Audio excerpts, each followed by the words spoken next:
Yeah, it's 100% true. So we're gonna be kind of trying to go a little bit deeper, but in all honesty, everyone should know we're just literally scratching the surface. Uh, but yeah, like I think we want to do a little housekeeping beforehand before we start. Sure. I'm just making sure we didn't have another error there. Oh, that would be Yeah, well, it didn't refresh, so I just problematic. wanted to confirm that we were good. Okay, we're good. All right. Okay. Yeah, so of course, if you want to offer us a little help, a little tip or donation, that's in the description. It really would be greatly appreciated. Be sure to like and subscribe Mm-hmm. if you have not already, Yes. and follow us on Twitter Mm-hmm. We are at Pluralist Method. at Pluralist Method. There's some great photos of cats on there he's been there's posting. a picture of my cat in a suitcase. So if you're into that, you know. Yeah, well, who's not? Right. All right. So before we get started here, just go over a little brief history of the minimum wage and kind of how it came about within the U.S. So the first idea was brought forth in Australia and New Zealand. Mm-hmm. They were the first ones to kind of implement a nationwide federal minimum wage in the late 1800s. Cool, and then it moved to England, and then of course across the Atlantic, when the ideas of having a minimum wage were started to begin to implement within the United States. At first, of course, it was mostly restricted to the states, kind of deemed unconstitutional due to the Fifth Amendment. At least to federally do it, right? To federally have it. So I believe even a few states attempted to kind of strike this down. Yes, within their state. Within the state, yes. Massachusetts was the first. Okay. In 1912, and we had Oregon, the Utah model, the Oregon model and Utah model, and Utah model is what most closely resembles what we have in the modern day. And then by 1923, over 15 states, including Puerto Rico, had some sort of minimum wage enacted. And then in the 1938, of course, the federal Fair Labor Standards Act, the Fair Labor Standards Act was introduced and brought forth a federal minimum wage. Done in 1938? 1938, yes. Roosevelt, as part of his New Deal, was really pushing to sort of implement this. And originally it had been struck down, deemed being unconstitutional due to the Fifth Amendment. Yeah, under a due process. Yeah. What we were looking sort of not allowing the employer to it restricted their ability to make contract agreements. Sure. Let me get this exact quote here, just to make sure we're stating the facts rather than speculation.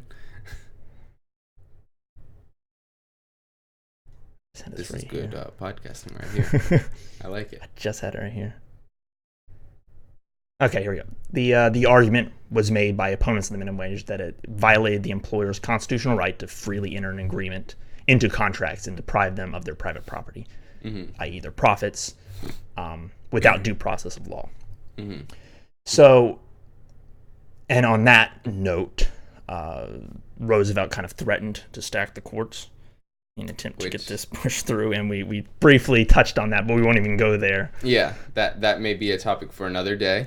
A very cool topic. There's a lot to dig into there, yeah. More on. So we won't even touch on that today, but eventually it got through in 1938.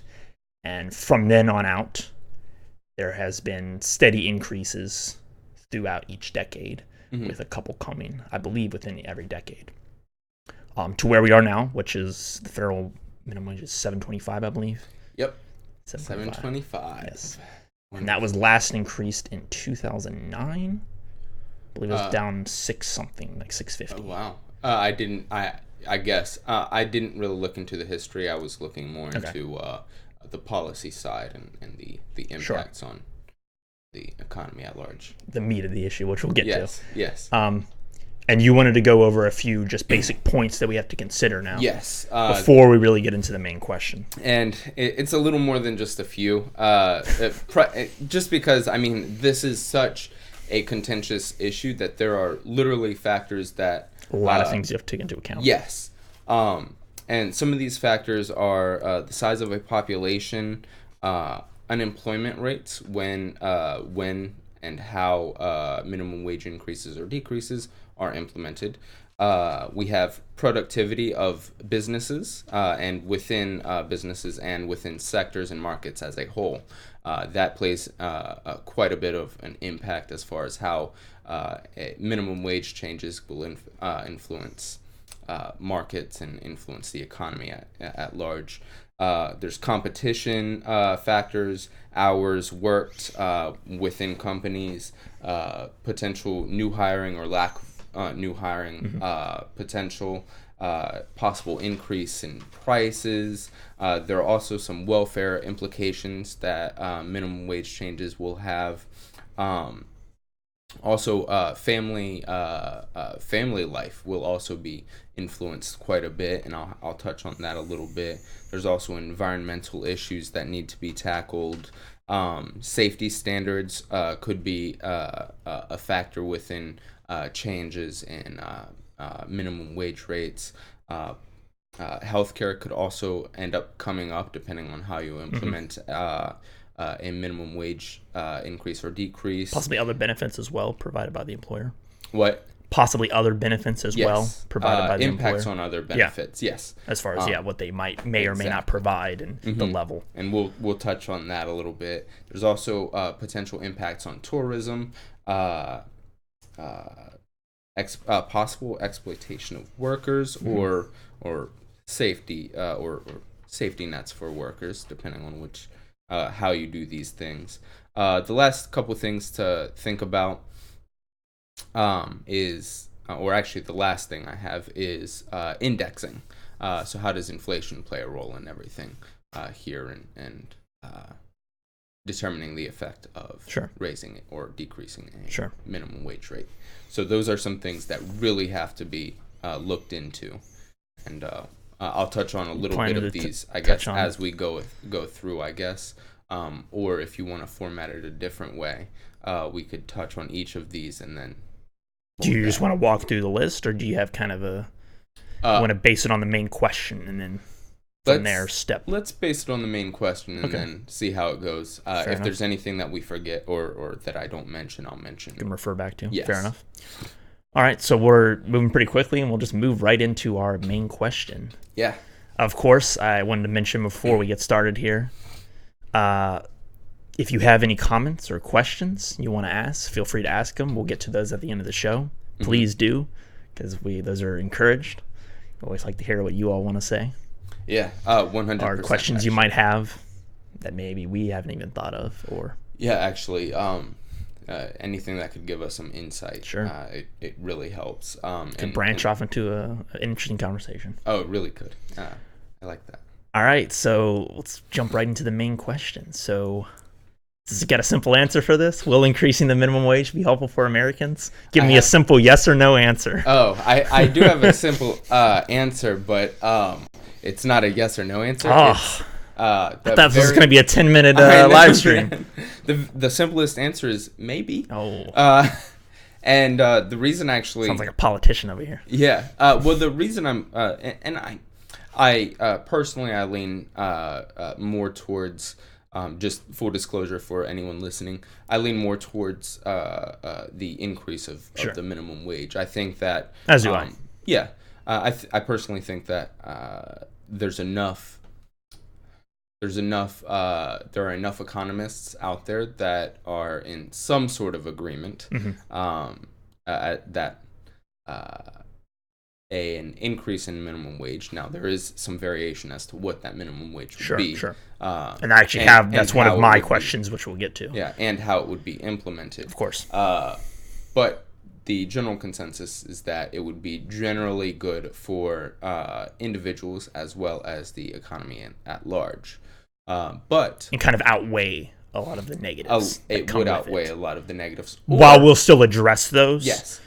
That's sort of what we're... Or there will be counter effects that will mitigate sure. some of these effects, which True. we can go into. And actually, now that I'm thinking about it, since we're just answering this question, I kind of do want to just go through some of this shit. Just go through it, all right. Yeah, and actually we can talk about this a little bit as well, I thought. So population size. Population size. So we have a pretty large population. Yes. Well, there's also whether or not the population is increasing or decreasing at the time when you're making a minimum wage change. Now, think about this. Think about Japan. Mm-hmm. They had they had an older population who was going into the welfare system, right? Yes. Moving into retirement. Yes, and companies, there were literally too many jobs for the population to fill, and their immigration situation, which is another thing that has to be thought about when you're thinking about population. What is the influx of new individuals into that country? Was Japan's, not high enough. Yeah, they're a kind of an isolationist country. The immigration rate was not high enough to maintain that level of replacement rate even. Yes. So the issue that came up with it was that along with a very low birth rate, I believe, even declining. Oh yeah, extraordinarily low. So they're not even replacing their own population, nor are they having immigration. Yeah.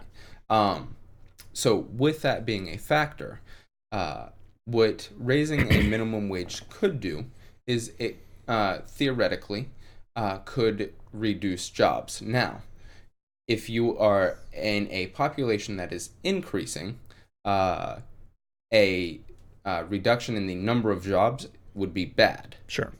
But if you're in a population that is in decline, and you increase the minimum wage, it will reduce the number of jobs available, but it could while also providing companies with an incentive to become more innovative with increasing their productivity for not needing those jobs those extra jobs in the first place. That could be a model for sustaining economic growth when a population is in decline. That is something to think about. Now, there are a shit ton of other factors to think about as well in this. As well as what our state is within America. Our birth rate over the past few decades has declined rapidly. Yes. I think we are barely over replacement rate, or barely, or right at, or even below, I believe. Or with immigration factored in. With immigration factored in, I believe. I think we're at around replacement rate. Yeah, I believe we would with immigration factored in. With that, you have to kind of move to the next thing. You have to look at unemployment rates. The reason you have to look at unemployment rates is because if you're at a net replacement rate or replacement rate level within the population, then you have to look at the unemployment rate within the economy. How many jobs are there, and how many people are actively seeking employment. So unemployment rate, by definition, is I have it right here, the number of people who aren't employed, who have actively searched for a job within the past 4 weeks and are able to work. Yes. That is the unemployment rate. Now, there is an argument that increasing the minimum wage could reduce the number of jobs. There's some mixed stuff about that. Yeah, that's typically one of the main concerns that comes up as far as in reaction to increased wages, they'll kind of layoffs will happen, or the amount of jobs the job growth in the future will be suppressed as well. Yes. So before I go into unemployment, I do want to talk about some of that. So like you said, job growth, from what I've found, was the largest impacted thing. Yes, that's me as well. They found limited effects as far as unemployment rate itself increasing due to layoffs, but rather future hiring. Especially long term in the future. Oh, I think looking out 10, 20 years. Yes. So there is something that should be looked at. Now, of course, there are other impacts like automation and other methods of increasing productivity, which may or may not, again, depending on population, be helpful or a hindrance to an economy. So, with those couple risks being laid out in the open, what you have to think about is whether or not the current unemployment rate is high or low when you're implementing a minimum wage increase. If the unemployment rate is quite high, it is probably not a very good time to increase the to increase the minimum wage, just due to the fact that people who are searching for a job are unable to find one, and that would mean that there will still inevitably be people searching for jobs, which could affect the welfare system, primarily because if you have a high unemployment rate, there are a larger number of people who are relying on the government for some sort of sustenance, shelter, food, that kind of thing. And if you're increasing the minimum wage, it would stand to reason that shortly afterwards you would increase the money that you would be giving to people for some sort of assistance, federal assistance, to kind of match what a minimum wage employee would be making. You'd want less because, of course, you want to provide an incentive to work, but there could be a slight increase. I'm not going to say it's 100%. Now, if you're at a low unemployment rate, this is something where we're at now. Correct. The lowest unemployment rate in a very long time. Let's just say that. Decades, which is an extraordinarily good thing. We are economically at a high right now, which is very, very good. So when there is a low unemployment rate and you have an equity within the replacement rate in a population, then you have individuals who will be paid more, and even the increase in welfare, the possible increase in welfare will actually be there will be a counter effect on that. There will be more people quitting their second job, which will provide new jobs for other employees. Even with hour cuts, which is another possible negative. Yeah, factor. I was about to actually bring that up. So even within when hour cuts are made, there will be a net positive number of individuals who are quitting their second jobs because they now have a livable wage with their first job. Sure. And it'll provide opportunity for individuals who were previously unemployed to then fill those positions, which could counteract. Especially because that is an issue right now, where you have people may be employed, but they have to take up multiple jobs due to the living wage not necessarily meeting the necessary wage they need to sustain a living. That's actually another thing I was going to get at. So while I said that there is a possibility for welfare programs to increase, if the government is smart, they won't increase it a whole lot. The reason for this is just what you kind of touched on. Right now, the minimum wage in a lot of situations, when people are working full time, it is not enough to sustain you. Yes. And it forces individuals to utilize federal assistance. Correct. So there are individuals who are currently fully employed and being productive who still need the government's help to have a livable wage. So a livable wage is just roof over your head and food on the table. That's it. And means of transportation to get to your employer. Yes, that is absolutely true. So public transportation, and of course providing for any sort of children or anybody you need to provide for, depending on if you're a mother, father, etc. Yes, exactly. So providing for you and your family. Yes, correct. The food, shelter, and transportation to your if they employer. Have to get to school or whatever as well. Yes, exactly. So that should be looked at. So increasing the federal minimum wage to a livable wage would decrease the number of individuals who are leaning on the government for help, because that would decrease the number of individuals who are fully employed who are leaning on the federal government for that assistance. That government assistance. So that would actually and this is actually something that individuals who are on the conservative side don't really talk about too much. It would reduce government spending.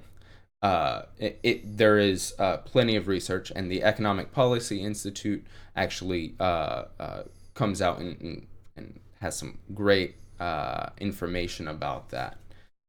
Now, especially since a big argument that's typically posed, not just in politics, but you'll hear, everyday people kind of bring it up as well, is the idea of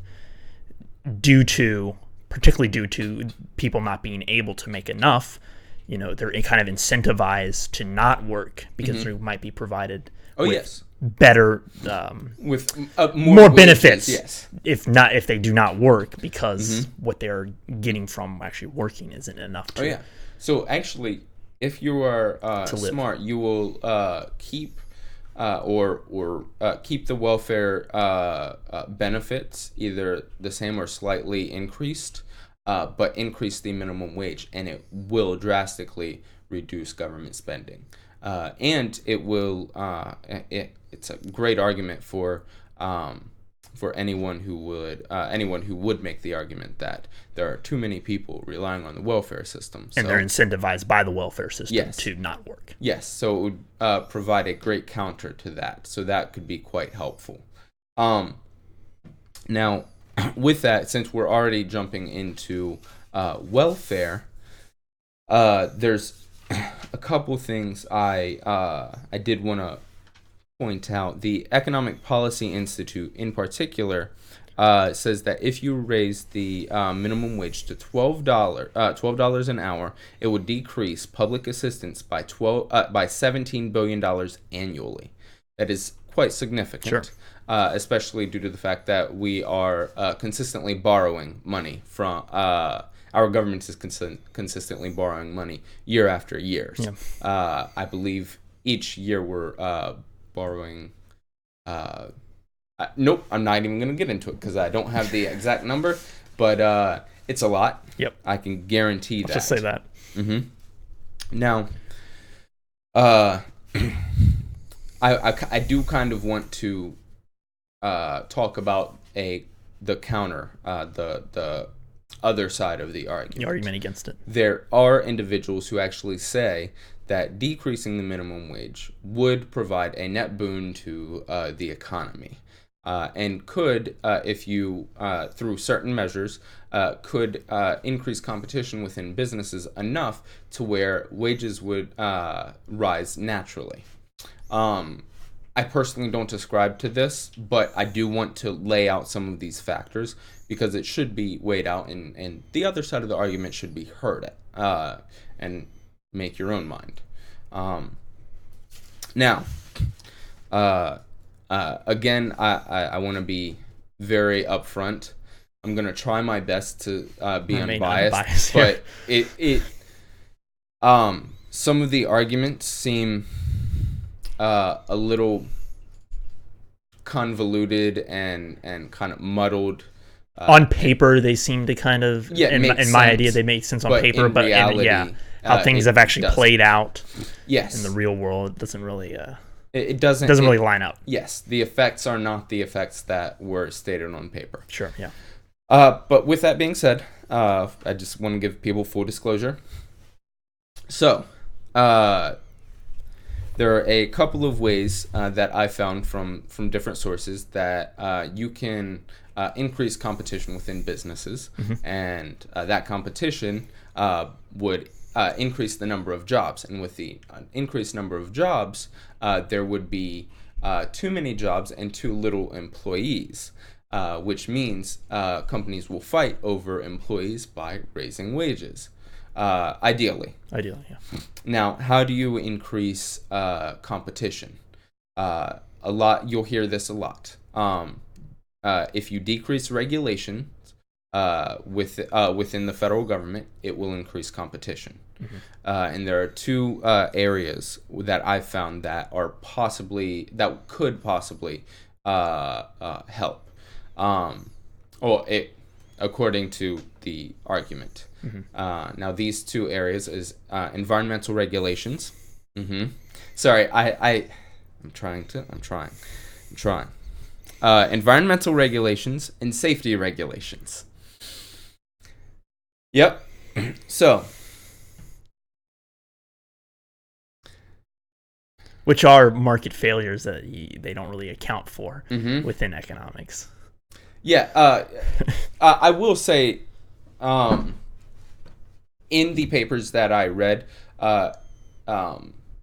very few economists were actually looking on the economic implications of safety standards and the environment. Yeah, I mean, you can destroy the environment all you want. It's not something you can really account for in your economic model. Now, environmentalists actually who have kind of paired specifically with certain economists who have kind of taken the lead on research have produced research on some of this. And from the other side, there are so I do want to state that on the liberal side, economists have not fully taken the lead on this kind of research.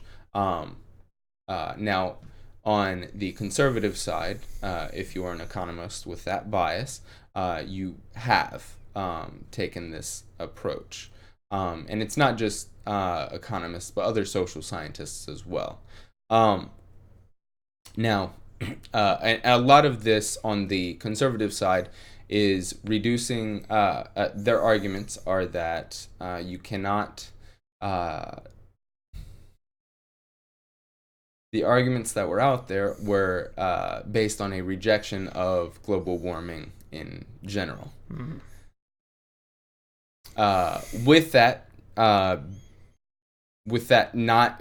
being completely false, due to the premise being unfounded and wrong in general, I cannot cite any of those. I will not cite any of those papers. Fair enough. I just won't. But with the ones that were left over, here are some of the possibilities that I found that you could do.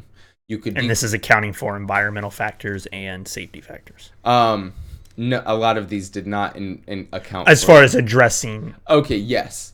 What it would do to the economy, basically. Yes. Okay, yes.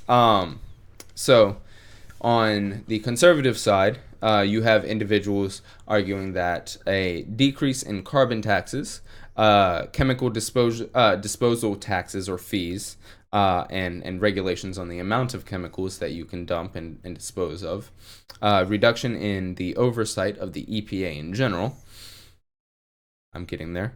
But actually, all three of those would be possible ways to increase competition. It would allow entry of smaller businesses into markets, is what they're saying. And those smaller businesses would increase employment rates. Now, so would they be? So basically, what they're saying here is kind of these smaller businesses could pollute willy-nilly and not really be worried about these restrictions that they have and taxes that are forced upon them. So and larger companies kind of accelerate their business model. Well, yeah, through not having to pay for these disposal fees and this carbon tax. By not having to pay, it would allow them to utilize those extra profits to hire new people. Now, if you're not factoring in the environment at all, this could work, possibly. Now, that is not the world we live in. Sure. Thankfully, and actually there are additional things. The carbon tax, first off, provides an incentive for innovation, which has not been accounted in any of this research. Not to mention, the conservative side. If you kill off by polluting the water supply within the city, town, or whatever your business is located in, and kill off your potential employees, yes, you're going to kind of run into another issue. Yes, there is definitely that definitely needs to be considered. At the very least, they might move away. Yes. Well, there's that. And then, of course, even if they don't, it requires city governments to spend more trying to clean the water supply and alleviate any environmental issues. Now, this is where tourism comes in as well. What about places like Montana, Wisconsin, Colorado, places that have a large tourism industry revolving around nature? Sure. What that will do is it will the impact of that increased pollution will basically it will destroy their Yeah, it'll wreck that industry. it will wreck it 100%. Now, a lot of people don't know this, but a lot of these states rely on tourism as their main, Sure. I guess, source of income, in a lot of ways, or a not a main source, but a significant, I should There's say. a lot of small towns that might be located around these nature natural landmarks, you could say, and they're really relying on that tourism that brings Yes. in. So that should be that really should be taken into account. It will have a negative impact on the tourism industry, let alone Florida and coastal cities as well. Virginia Beach, where we're in Virginia. People don't need to know that, but we're in Virginia. Whoa, doxing somewhere. us over here. Yeah. No, Virginia, Florida, South Carolina, North Carolina, all throughout the East Coast and West Coast of the United States, will see a decrease in landmass, just due to sea levels rising. In addition to that, we could spend all day here going over the negative effects that this might have on the economy as well as just the health of the nation. Absolutely. And that also decreases in environmental regulations also bring us increased healthcare costs, just naturally. Yep. So if anyone has an issue with high healthcare costs already, you can add a few $1 billion to that annually, easily. So there's that to consider. So the impact on the economy that reducing environmental regulations would have, while possibly increasing the number of individuals employed and maybe increasing the wage of employment, possibly in an ideal world, is completely outweighed by the environmental impact that it would have and the extra costs that governments and industries would have to take for on. by Yes. this. Yeah. The burdens that they'd have to carry because of those reduced regulations. Now, there is another way to decrease the some sort of regulations, and that would be safety standards, and that would only impact certain markets, in all honesty, or certain jobs. So it wouldn't actually provide a 100, or it wouldn't provide a totally macroeconomic boon to certain individuals. It would only impact certain markets primarily, and then it could have spillover effects. Mm-hmm. And these are jobs like manufacturing, mining, jobs like transportation, with the trucking industry. Trying to think of other industries it could influence, kind of labor heavy, construction kind of things. There are a few sort of there are some oddballs that kind of slip in as well. Yeah, some hard science things, or jobs, some engineering jobs if you are on site, could any jobs that might be dealing with toxic materials or electric, heat, anything revolving around that kind of use of those sort of materials or processes. Now, if you decrease those safety standards, now, when we're talking about safety standards, we're talking about two different categories. We're talking about safety standards within working environments and safety standards of products overall. Oh, sure. So how what the consumer actually gets. So the argument for this is if you decrease the safety standards, it would, especially within working conditions, primarily, it would provide increased it would provide more profit, and it would allow the individuals who were being paid to kind of oversee those jobs to go into other places and the money that they'd be saving from maintaining some of these standards, if you lax them a little bit, you could use to hire more employees, and therefore create more jobs. So same premise. Unfortunately, again, you will see an increase in healthcare costs. That's. Could you argue that perhaps, let's say, a company comes out with a product due to these reduced safety regulations, this product is faulty, has a major flaw of some sort, and when this goes into the market and consumers then purchase this product, this safety hazard basically causes some major issues within for the consumers. That then in return, they kind of, I guess, goes back to the company, and the company takes a major hit or even collapses due to this issue they may have had. Sure. That is definitely possible. Now, a lot of these major companies do actually do risk analysis. Sure. And it's a little bit messed up. But what they do is they actually figure out what rates of certain chemicals that they can put with environmental regulations in mind that would create a percentage of malpractice suits or lawsuits lobbied against them. And they're accounting for that money they'll have to pay out. Yes. How much money would be bearable for them to pay someone who sues them? They make that calculation on a significant number. So you're saying they would just basically, that same calculation would be made, and that wouldn't really be an do issue. Believe that calculation would be made, but it could be more lax, and there's always a possibility of something slipping through. I mean, we've seen item recalls all the time. Sure, yeah. Within the automotive industry, as well as others. But, food and drug. Yeah.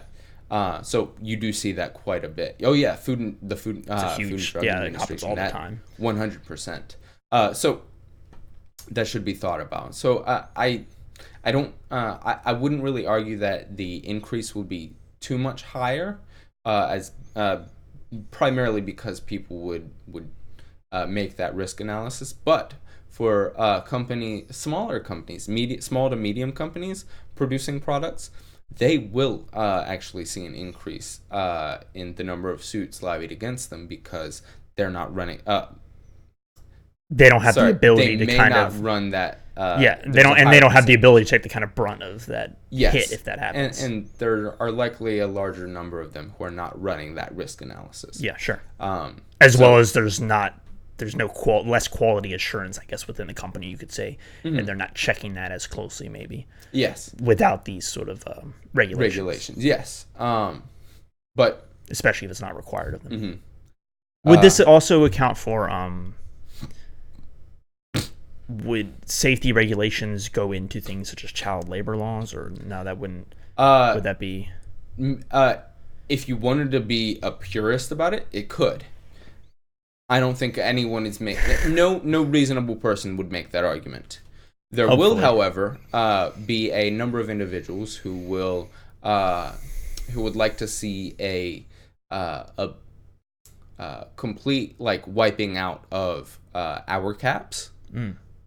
Which, if you think about the trucking industry, they're only allowed to drive a certain number of hours per shift, or a certain block of hours before they have to pull over and take a rest. There's a lot of time they have to have, and then they have to have a sort of downtime before they're allowed to pick up those hours.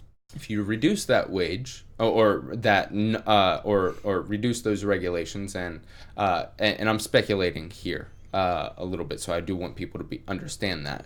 But I'm sure that there is information out there if y'all want to search for it, and if y'all find it, y'all can email us, and later on I'd love to talk about it a little more. But if you ban some of these regulations, specifically within the trucking industry, let's say for our purposes, a truck driver is allowed to drive at 10 hours at a time, and then they have to take let's say an 8-hour rest. Okay. If you did it to 12 hours, you could physically calculate afterwards the increased number of accidents that would occur due to due to that increase in hours. work hours. And that could be done just primarily comparing the rates, those incidents prior to the reduction in those regulations, and then comparing that to the rate after those regulations were reduced. Not to mention, this would also account for weight restrictions. So these drivers would be carrying a lot heavier loads along with the long hours. Which I could imagine would drastically increase the risk of getting into an accident. Not just the risk, but probably the severity. Yeah. The severity of the accident. That's what you were getting at. Yeah. So that actually will impact, again, the healthcare industry. It'll impact... all roads lead back to the healthcare industry. It'll also impact domestic supply chains. That's very, very... that should be thought about because, of course, the trucking industry is a part of our domestic supply chains. That's how shit gets places. It'll also possibly provide a increase in traffic jams just due to the increase in accidents, which will influence the time the time in which people have for downtime and free time. So you're kind of using their hours. That if you make the argument that every person is worth X amount of dollars per hour, then you're increasing the number of time they're going to be spending on the road not being productive citizens. And that would also be probably an increase in cost in government services providing to deal with those accidents. Yes. Road cleanup crews, that kind of emergency services. Now, I don't know how, in this particular area, how much of an increase you'd see in accidents and stuff. But if you took this to all other markets as well, or all heavy like construction markets and things like that, that net effect increases quite a bit. Sure. So it again, just like the environmental issues, while it could increase some individuals' possible wage rates and decrease unemployment, from a macroeconomic scale, it will actually be a hindrance and could actually cause inflation rates. The net negatives kind of outweigh the positives. Yes. So I'm sorry, but I tried my best to get out those arguments, but man, it was very difficult, and I do not believe that at all. I don't think that reducing environmental regulations or safety standards are a good way to increase competition.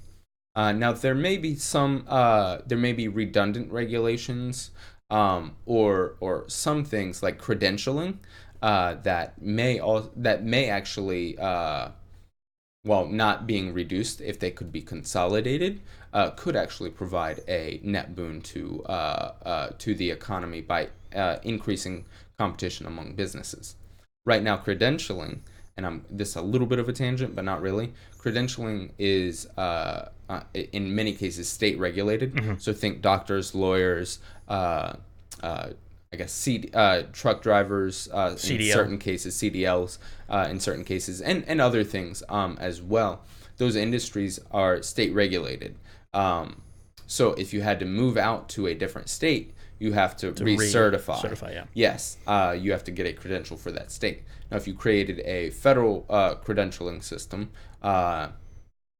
where all of the states were kind of utilizing these same standards, it could increase mobility within certain markets, which could increase competition between businesses and, in effect, could increase wages. But that would actually be more for likely middle income and high income earners. It would not impact low wage earners as much, which is what the federal minimum wage increase would impact. But it could provide a macroeconomic boon to the economy as a whole.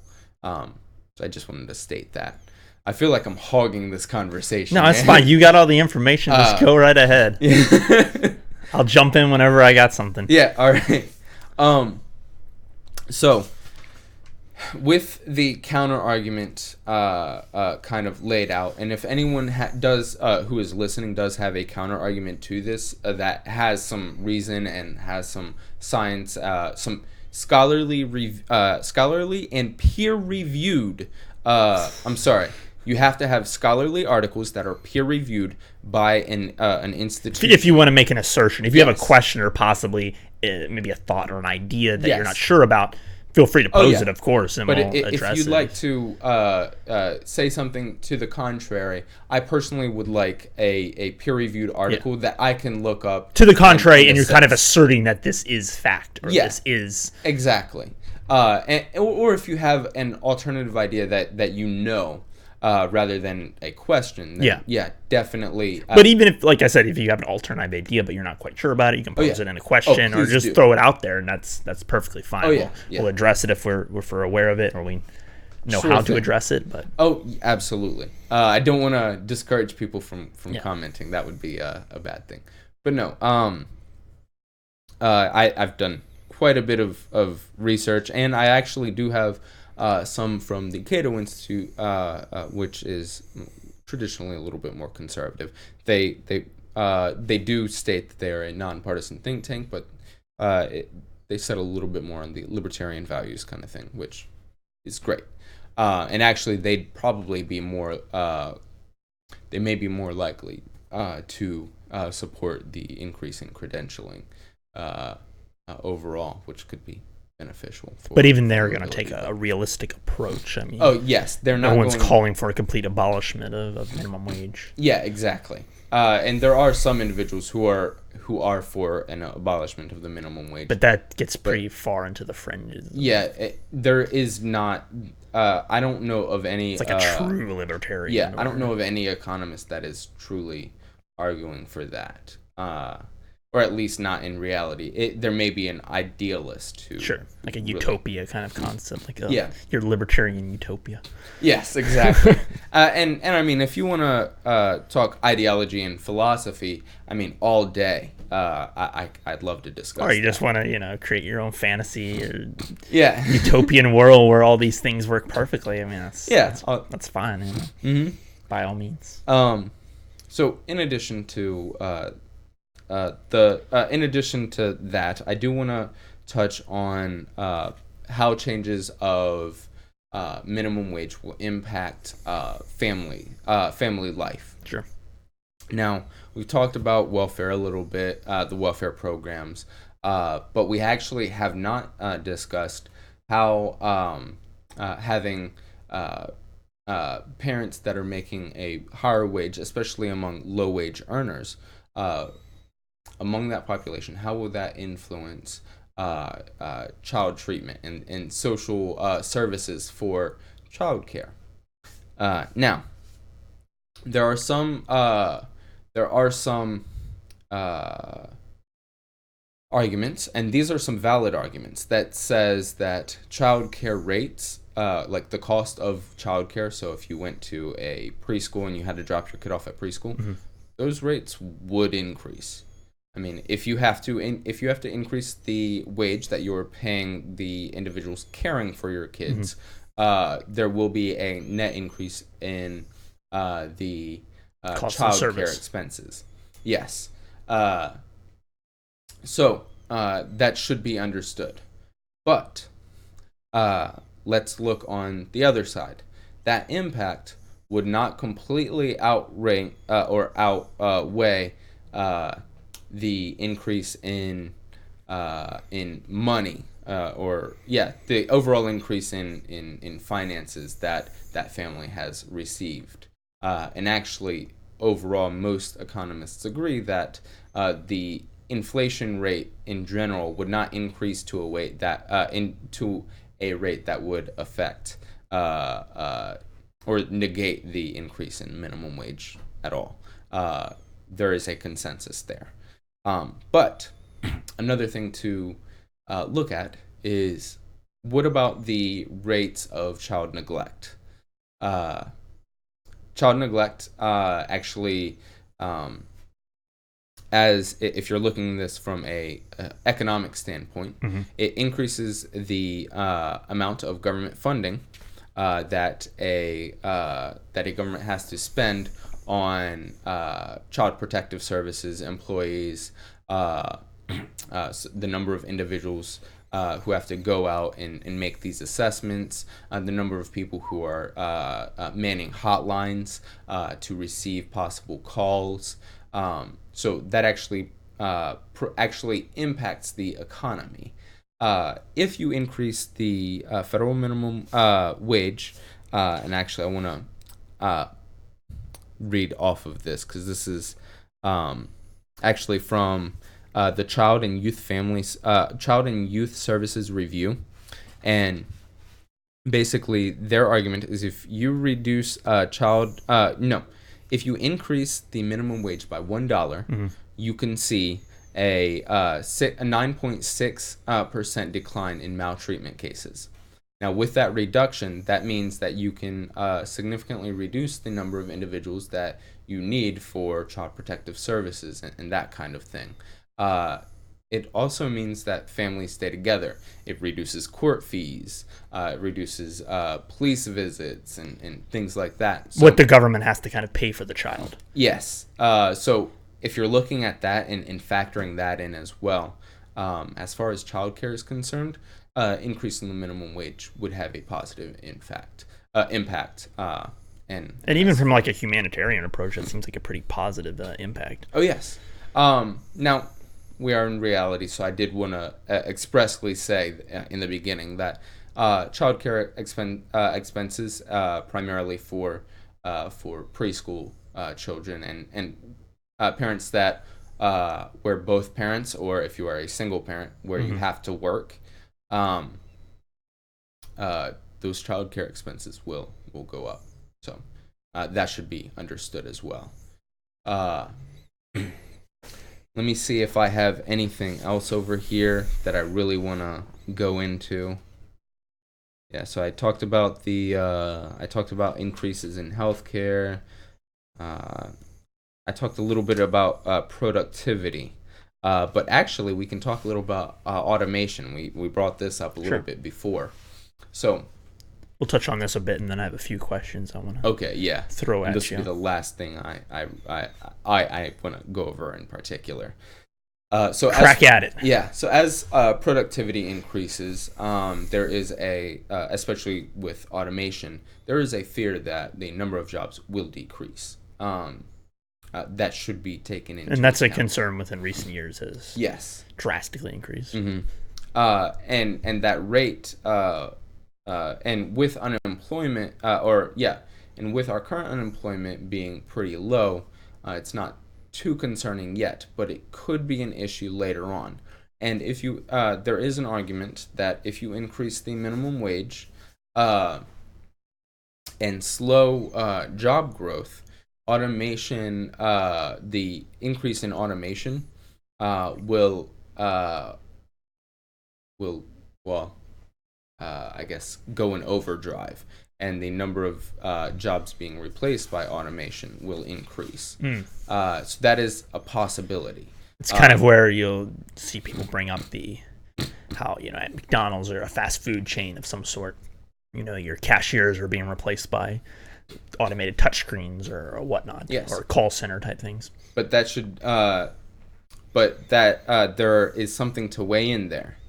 While it could increase unemployment, it would overall increase productivity, because if you increase the federal minimum wage, and you're looking at this completely logically, increase the federal minimum wage, that provides companies an incentive to automate quicker. So that means job growth could stagnate, and of course automation replacing other jobs may increase as well. With that, with automation being taken into account, usually when automation is put in place, productivity increases. When productivity increases, you see an overall economic increase on a macroeconomic scale, especially if multiple sectors, multiple markets are utilizing this model. Now, that means that the country overall, from an economic standpoint, will end up doing better.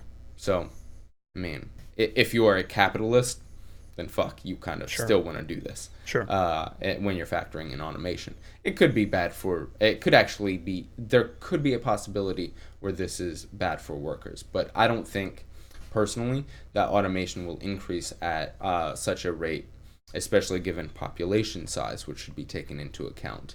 I don't think it'll increase in such a rate that it will truly negatively impact the unemployment rate. Well, I do think that it will increase productivity, which will be helpful for us. So, that's all I gotta say. Fair enough. All right, so I just had a few questions. We already kind of touched on a couple of these throughout, but just had a few questions I thought I'd throw out. So I wanted to actually ask you, as far as an increase, we've kind of determined that an increase would be good. It's kind of necessary. What do you think that amount should be and why? Do you have a number? Arbitrary? Where are we at here? I do not know. Do not know. Give your kind of best guess. I'm going with the Economic Policy Institute, and I'm going to say personally $12 an hour. That's what they say. That's what I'm going to side with them, because they seem to. And that's what they went with? Yeah, that's what they went with in the article that I read. So it actually, it may not be the Economic Policy Institute's perspective. It may be one of their fellows. The guy who wrote this paper. So, and he stated. And did they have a reason why they came to that number? Yes, and actually it was the something we already touched on. It was just the fact that it would likely be the best balance. But that's speculation. But again, I'm going to point to the fact that they state that a $12 an hour minimum wage would decrease public assistance by $17 billion annually. I don't know if you increase that, it would sort of having some more adverse effects. Yeah. So I'm not sure.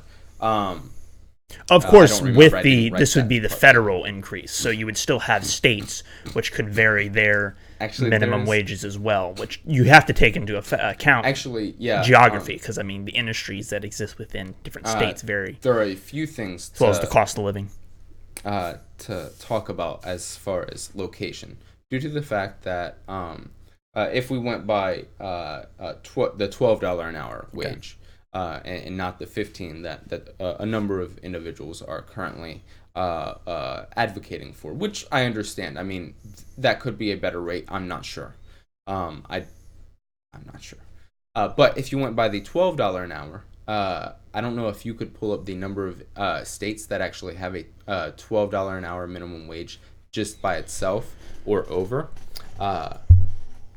Because I do want to make a point that, additionally, if anyone makes the argument that, and this is actually one of the reasons why there would not be an increase in inflation to a rate that it would negate any impact of an increase in minimum wage. I know California has over $12 minimum wage. All right. And let's just get a count. California, I guess, is, what is this? Asterisk. Indicating.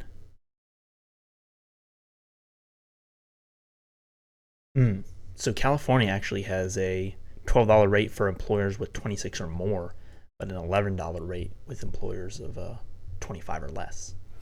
Okay, that's actually smart. Actually, I was going to bring up one of those possibilities. Let me briefly just go over. So, California, Colorado, Connecticut sitting at around 11-10. Okay. DC's at 14. Hawaii's at 10. That's actually really sad. Massachusetts is at 12. Maryland and Maine are at 10 and 11. Mm-hmm. Oregon's at 11. Washington's at 12. Mm-hmm. New York's at 11. Okay. Statewide, but I believe isn't New York City, or weren't they opting there for are 15? Cities actually who have higher rates, but I just want to do the state because Yeah, and the rest are either at the federal minimum or hovering just above it at around 8 or 9. Okay. So, with many states already being very close to that potential federal minimum wage, or like right below it, that would mitigate the impact of inflation within those states and within those within the companies in those states that produce consumer goods that go all around the United States, since they will not be increasing the minimum wage of their employees by that much. So the cost of their goods will not go up by that much. So if you're really looking at that, the argument stating that the overall increase in inflation would negate any impact of the minimum wage in the first place is wrong. You will see especially if you if you don't do it gradually over a period of years, you will see a negative impact in the states that are using the current federal minimum wage. It appears to be most of your typical Midwestern states. And some of the South, I'd imagine. The South, yes, as well. Virginia is, I think, is what, 750? We're at the federal minimum. Oh, we are? Yeah. We're not even above that? No. Man, that's okay. But anyway, that really needs to be taken into account, and a lot of that, a lot of cases are available for us to look at, and that is why. Yeah, I was about to mention as well. It's kind of a case study you can point to. There have been, there is a reason that theories on minimum wage have actually changed, or increased the minimum wage have changed over the past 2 years, and it's because of states that have increased the minimum wage and they're seeing able to those real world look effects. at those effects. Yeah. So within the past few decades, there was a more conservative approach. Right now, there is a net majority of economists who agree that increasing the federal minimum wage would be a net boon to the economy. I just wanted to state that. These are, and when I say economists, these are individuals who have a PhD from. Sure. Yeah. Yes. I want people to really understand this.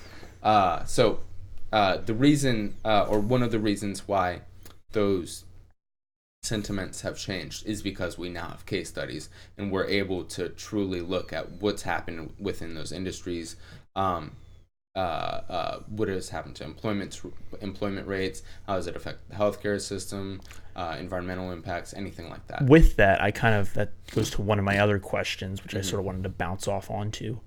As far as other kind of other major Western powers have a fairly high minimum wage, do you think using them as well as sort of case studies or as examples is a good method, or you think they are not really comparable due to their size and location? I'd say if a state itself wanted to implement a minimum wage increase, then they should look at these Western countries as an example, because their size would be comparable.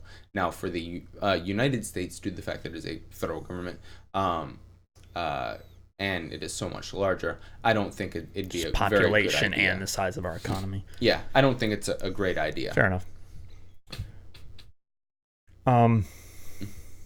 So I think we may have touched on this, but I just want to see if you have any more ideas here. So concerning the issue of minimum wage's effect on reduced employment growth and unemployment possibly, do you have any other things you wanted to point to as far as resolving these issues, or what you think might be? So there is the one, you and I have talked about this, it's from the Brookings Institute, I believe. Oh, yeah. Yes. We both are big fans of this idea. Yes. I really like this. I think it actually it hits some of the basic issues where it's a good stepping stone to working towards a higher to a higher minimum wage. Yes, sort of growing with the economy, and it would also reduce the impact on businesses as well. which could be very good. There's only one flaw that I've been able to find that I think should be talked about, but I'll get at that in a second. And we can go into this. We'll just touch on it briefly. We don't want to go too far off on this. So, but yes, basically, the premise of it is you take $15 an hour as your goal. That is where you want. That is theoretically where you'd like to get every individual to be at. Sort of have as their income. While this won't be a minimum wage, this is the number you're trying to hit. This is the number you're reaching for. So, with that goal, you maintain the current minimum wage, or you could increase it slightly if you wanted to. You take that, and that is what your employer would have to pay you. That would still maintain the minimum wage. Now, what the federal government would do is they would subsidize your employees by taking your target goal, which is $15 an hour, and the minimum wage. They would subtract the target goal from the minimum wage, and they would take that difference and cut that in half. Correct. So let's say you're being paid $7.50 an hour. All right. So you would take the $15 target goal and subtract $15 from $7.50. The difference would be $7.50. Now, you take that $7.50 and cut that in half, and that would be $3.75. Yes. Now, you subsidize that employee by giving them an extra $3.75 an hour. Yes. Now, there are some reasons behind this. First off, there are some people probably asking, why not just subsidize the entire minimum wage or the rest of that? And the reason for that is it would decrease productivity rates, because if an employer decided to give an employee who was originally making minimum wage a raise, it wouldn't actually, the money would not go to the individual until it got over $15. Yeah, there would really be no incentive to get a raise unless it was over 15. Yes, because basically it would just reduce the government's costs, basically. It would reduce the amount of money that the government was spending and then subsidizing. You would probably run into an issue as well, where basically the employer just paying everyone minimum wage and allowing the government to just subsidize the rest of that amount. Yes, that's actually the flaw I want to get at, because that could still be an issue. So in essence, by cutting that in half. By cutting the difference in half, if an employer wants to give an employee who is doing a good job a raise, they can, and it would allow them to actually see an increase in their pay. They would see more. So in the event that you were originally making $7.50, and then you getting the extra $3.75 added on, you would let's say you are now making $8 an hour. So you take the 15 minus 8, I don't know if $7, right? Yeah. Yeah, different $7, and then be $3.50. Yeah. So 8 plus 3, 9, 10, 11. You'd be making $11.50 as opposed to the $7.50, plus 8, 9, 10, plus $3.75. So 8, 9, 10, 50, so 11 something. 11.25. Yeah. So I mean, you will see the difference in those costs. My math is probably not 100% on that. Adding and subtracting as well. We could double check it if we need to. But yeah, so there would be a difference in that cost, which means that individuals are being paid higher. Productivity could still increase, so you have an increased incentive for people to work. It would also decrease the burden of other public assistance related items. Yes. Because as well as it would incentivize people to work and not just rely on just those mooch off the system, as a lot of critics would say. Yes, that fear would be. Yeah, that argument would now be invalidated. So yeah, it provide those incentives, and it would increase quality of individuals' lives. Now, there is a flaw to this. There is the possibility that certain industries will gradually decrease the amount of money they're paying their workers because they know that the government will subsidize that. Now, to do that, the only way I can think to mitigate that is by a corporate welfare tax. If you incorporate a corporate welfare tax, you basically say, and again, this is my idea personally. So if you are a business with over 25 employees, let's say, and you have employees that still are using public assistance because they are not because due to the fact that they're in a environment in a city with a high cost of living, that they need government assistance, then you will be given a tax penalty for not paying your employees enough, or at least up to the minimum wage. Or it'd be a low penalty. Couldn't you argue as well that with this kind of system, you might say the company or the employer would not necessarily be incentivized, or not incentivized, but have no reason to sort of promote their employer or employee. But even without this kind of government assistance, it doesn't really change anything for the employee. Yes, they realize that the government is assisting this employee in making more or providing more for them. But as far as how they might promote their employees or give them raises within the company, it doesn't really change anything because the employer isn't really paying anything more or less. It would be kind of the similar system to what they already have, since that's coming from the government. Yeah, no, you'd see you wouldn't see too many changes. I don't think, as far as, because that would be, promotion. I don't. It would be kind of a devious tactic on the employer to say, okay, I know the government is subsidizing this, so I really don't need to promote them. But if they weren't, they would be more likely to promote them. I don't know if that would play out. It's a possibility. It seems really strange to me, like they would normally promote them, but because there's a government subsidy, they wouldn't. Yeah, no. I don't know. I don't think that's the case. But do you understand what I'm saying there? That there may be an argument that if a employer was paying a employee a certain wage, and they knew that, oh, the government is subsidizing that, but there's an increase in if you promoted them and gave them a wage increase, I guess you're saying beyond the 15 minimum wage? Well, no, I'm saying, let's say they're at minimum wage. You have an employee that's at minimum wage, and they're getting the subsidy from the government to supplement that.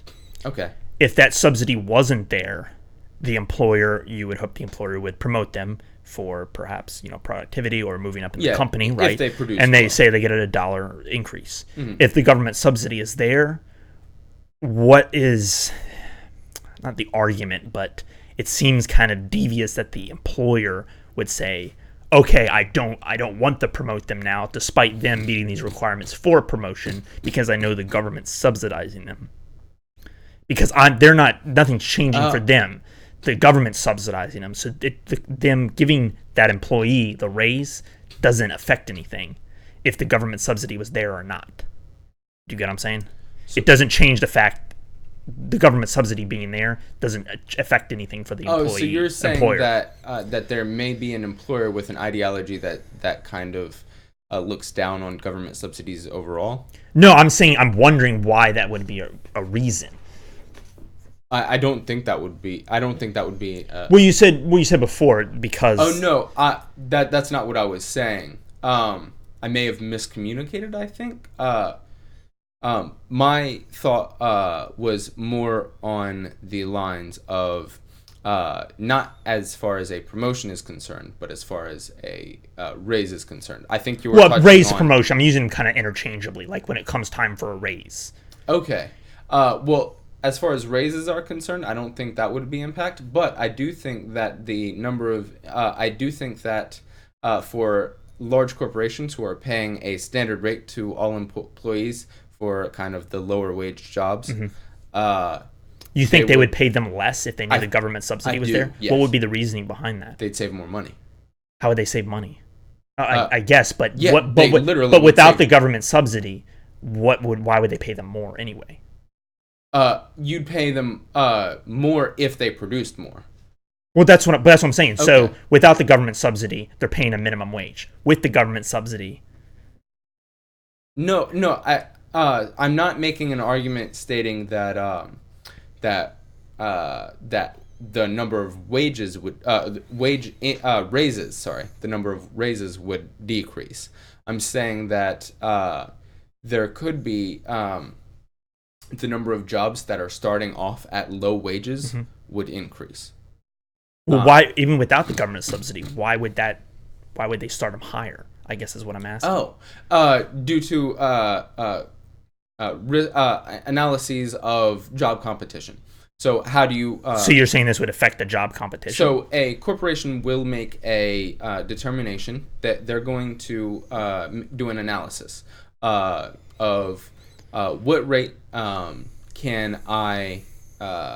And this this is based on a number of factors.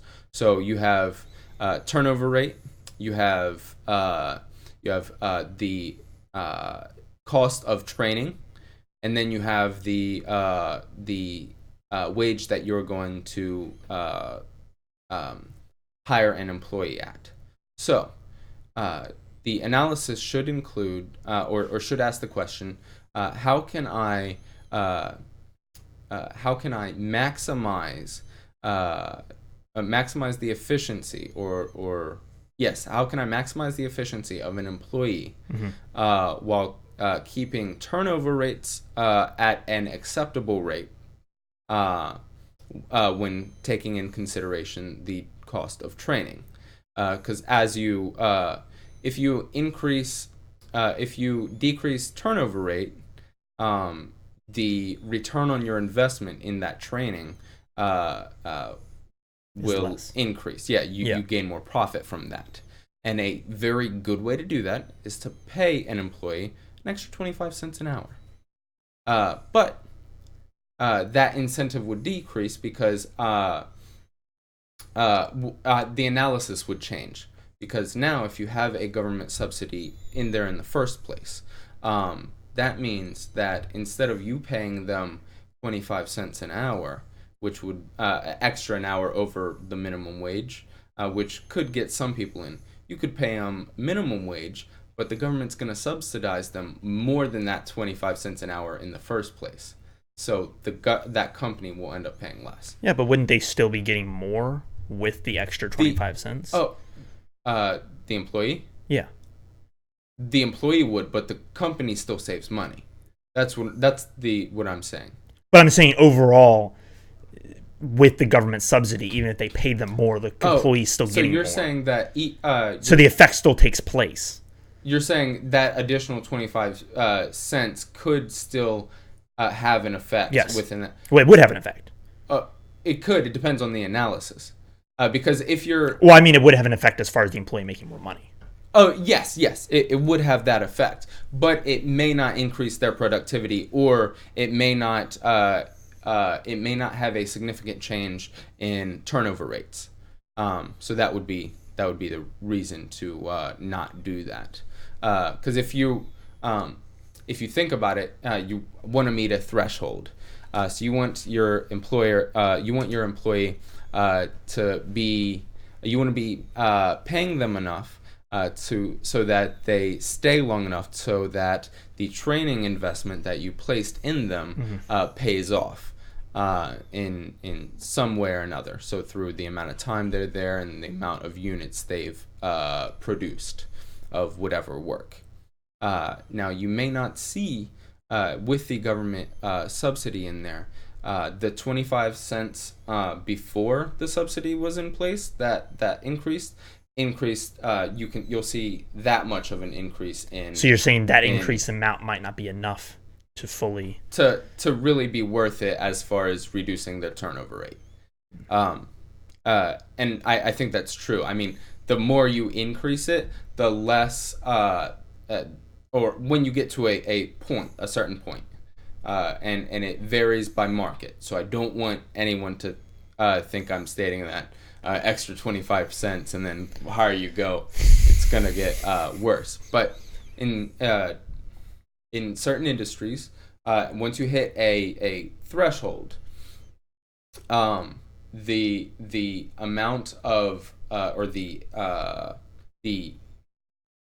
effect range reduces. So if that 25 cent percent that 25 cent increase above minimum wage would increase the average employee's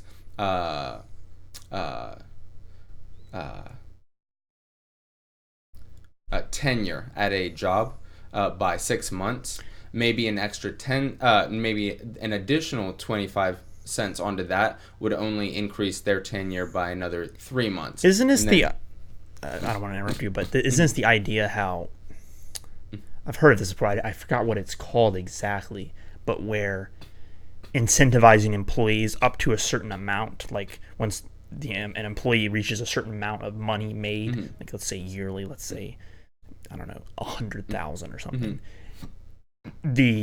Typically, with the more amount they make, the better their output and their efficiency and productivity will be. Yeah, at a certain point, that becomes less I forget, what is it called? Do you know what it's called? I don't know. I'm referring to, but you know what I'm talking about. Yeah, where continuing to increase their pay is no longer effective. Yes, actually increasing their productivity. I believe that is. It's like it's a diminishing cost of return. Diminishing returns. Yeah, yes. Yeah. Or cost of anyway. But yes, it is diminishing returns. Is it? Yeah, diminishing returns. That is absolutely it. It's the same concept. You can use it for like equipment as well. Yeah. So if you utilize that concept, then and incorporate the subsidy in there, then I mean, the diminishing returns that you'd see, I guess, decays quicker. Is that a good way to say it? I guess. Yeah, I could see. Yeah, but that's my premise for the argument. And that is, there may be other factors involved that I'm not thinking of, because this is such a large scale issue. There probably are factors I'm not thinking of. And of course, this is something that hasn't been implemented, so we don't really know. Yes. I would like to see it test what the real world effects would be. Because there are some potential drawbacks there. But right. Yeah. We went a little bit off there, but yeah, sorry. Just a few last questions I have here. I think we've touched on most of these. I wanted to mention this briefly, and if you can kind of keep the answer tight and concise. Yeah. Into the future, might there come a time where they can no longer support the minimum wage where it's at? What would you do in that case to resolve it? Would you just reduce it then, or? Oh, you're saying like you're seeing if we got into a point where we the minimum wage is so high that you're starting to see major negative kickbacks from the minimum wage being set too high. Oh yeah, then I guess you kind of. It would just be an automatic rollback of the minimum wage, or an incremental rollback would probably be better because you could run into a lot of issues there. Yeah, I don't. There aren't enough cases where that's sure. I mean, even it would have to be a pretty extreme jump. Yeah, and you'd probably have to be in the midst of a recession in the first place, or maybe your argument's saying that it caused a recession. Perhaps I'm saying kind of like maybe we push for this and it doesn't really. We overreach a bit much. Okay, so we go too high. Let's say we go 20, and that really can't support it at the time. Or we don't do it incrementally, and we just jump there. Kind of overshoot the means of which we can. Let's just hope we don't do that. Just cross our fingers. No. I mean, you should. You would hope a lot of research was and a lot of thought was put into it before it was implemented, and someone didn't get a bit too. Yes, you do want to rely, especially for on something like a federal minimum wage. Exactly. This might be able to do something like that within a state, but as far as a federal, you could see those kickbacks within a state that really can't support that, like a southern or midwestern type state. Oh yeah, even if it was able to be supported in like California or I do want to also I do want to say that there is the Economic Policy Institute also, I believe, has on their website there's a petition by a boatload of different economists from different universities signing on to this petition, basically saying that it would be a good idea to increase the federal minimum wage. Fair enough. So, and these are professors and economists and academics. And what is that? If people want to check it out. It's the Economic Policy Institute, and just I guess search minimum wage. Okay. Yeah, seek it out yourself. Don't be lazy. And one last question. I'm not sure if you've looked into this, but as far as the current presidential candidates, what are your thoughts on any of their minimum wage? I will say that, are they saying mostly 15? Is that what they're going for? I believe 15 is the general consensus. Even I don't even think that there's much. There's not even a discrepancy regarding the progressive candidates versus the moderate candidates. I think from what I know, certain individuals push it more as an issue for them, as opposed to others. But but all of them kind of are taking that approach. Sure. And yeah, so I don't think there's much discrepancy between the candidates as it pertains to the minimum wage issue. Fair enough. All right, I think that's a good place to kind of close it. Or end it. Close it down. Is there anything else you wanted to say? Any other points you wanted to make? No. Indexing. This is the last thing I'll say. Sorry, I just looked down. So one of the issues that we've seen actually multiple times in a row with previous minimum wage increases is the fact that we are not indexing it to inflation. If you index an increase in minimum wage to inflation, you will actually see in the future a lot. You can go a longer period of time without having to go to Congress and increase that wage. Indexing basically says that if the inflation rate increases by 3%, then the minimum wage should increase by that amount as well. And so on and so forth. Now, there are some possible drawbacks that some individuals are touting. They're saying that it would cause inflation rates to rise even faster and kind of create a cycle of shit. Where like a perpetual cycle, they kind of kick back at each other. Where eventually you'd get to a point where the inflation rate is now increasing at 20%. And I don't think that that's going to happen. Especially again due to the fact that the impact of just going back to the fact that the impact of increasing the minimum wage would have still a positive impact in relation to the inflation rate. So, all right, that's the last thing. Fair enough. All right. No, that's needed to be said. All right, let's look at any comments or questions here. We got a couple. If you have any questions or comments, please ask them. Yeah. We went like the first 40 minutes and no one even said anything. Yeah. Do we have any now? We have because corporations are so decent and never do anything wrong. I think that was sarcastic. Oh, yeah. I'm interested to see how wage increase would affect nonprofit organizations. Actually, I was thinking about that literally 2 days ago. Because that's your fiance. So yes, I actually wanted to ask Bianca if she would ask the Human Resources Department about what government nonprofits and then grants, how those would be impacted. Because I don't know a whole lot about that, and that would be really cool to kind of get some information about. Would it cause, especially nonprofits being due to the fact, well, they're fucking non-profits, like the word non-profit. Like, okay, sorry, but those grants, I mean, they don't have additional money to just go ahead and redirect funds to pay their employees, possibly. I mean, they may have other services that they provide that they might have to take from to pay employees. I mean, there are some, as well as there's some kind of questionable nonprofits that are skimming quite a few profits off the top. Yes, so that should be there. But in the classical, hopefully devious nonprofit organization, I'm not sure. Maybe you'd see an increase in grant gifting or in the monetary amount that a government would have to give to an institution, a nonprofit, for their work, which may that should be something to think about. That may actually. I'd have to think about that a lot. Yeah. I mean, if you don't have I don't have an answer, but it's a cool thing to think about. All right. She had a follow-up. I guess I should have finished the full thing. Would donations originally made to help the cause of nonprofit have to be used to pay the new wages of the employees?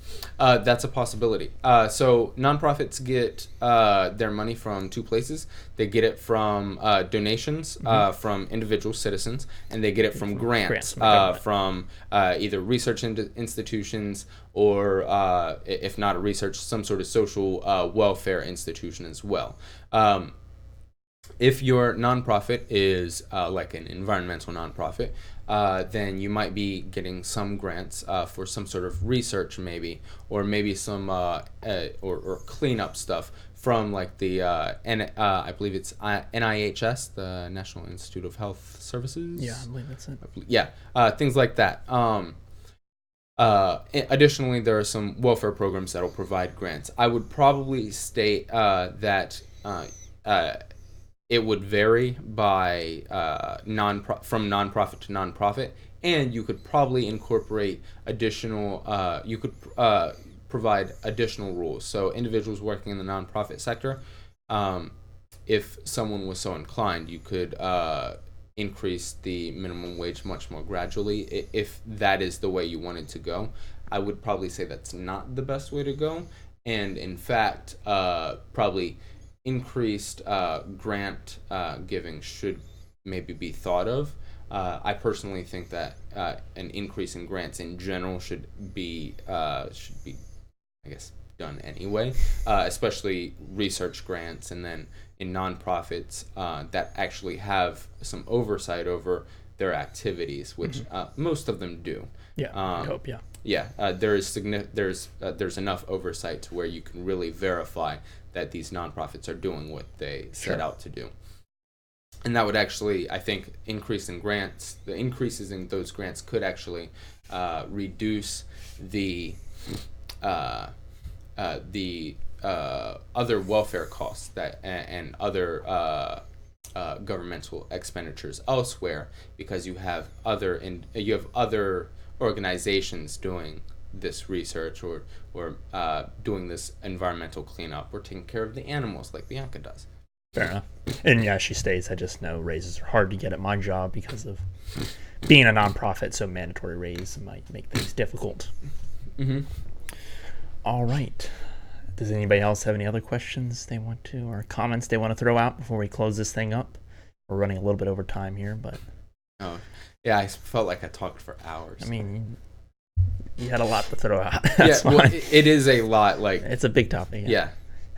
Of course, bear in mind, we just skimmed the surface. Yeah, like, we could discuss this for barely hours. Even scratch the surface. Like, as we said at the beginning, people spend their entire lives. Yeah, their entire careers. We could have had an entire podcast about just the impact of minimum wage on the environment. Yeah. I mean, positive or negative. Definitely. All right. I think that'll close up the show for today. Yeah. Of course, if you want to help us out with a tip or donation, it's in the description. Yeah. Down below. Like and subscribe if you have not already, of course. Yes. Check out our Twitter page. We are at Pluralist Method. PLURALIST. And that's in the link, the description as well, down below. Okay. Yeah. Follow us, seriously. Yes, follow us. And they're posting pictures of cats on there. So yeah, I got Goose in a suitcase. It's cool. And some other stuff too, but mainly Goose. Fair He's enough. my cat. Just clarify that. Yeah. Not a goose. Not an actual goose. Yeah. A cat named Goose in a suitcase. All right. Well, I think that will close up the show for today. Right. Yeah, We'll be back Wednesday. Fine. Yep. We and decided what we'll do for that, but something fun and quick. Yeah. 30 minutes, hopefully. We try to stick. Yeah, we'll try on the Wednesday shows. But yeah, definitely check us out this Wednesday. We'll be going live around 5:30, I believe, is the time. Not Thursday, but Wednesday this time. Yeah. I'm sorry. It was my fault that we missed last Wednesday. But check us out on Twitter again, and email any comments, questions that you might have relating to this show. And check out the other shows if you have not watched those yet. Oh yeah, definitely. And thank you all for joining us. Yes, I'm Dylan. I'm Jeremy. This is the Pluralist Method. All right. Signing out.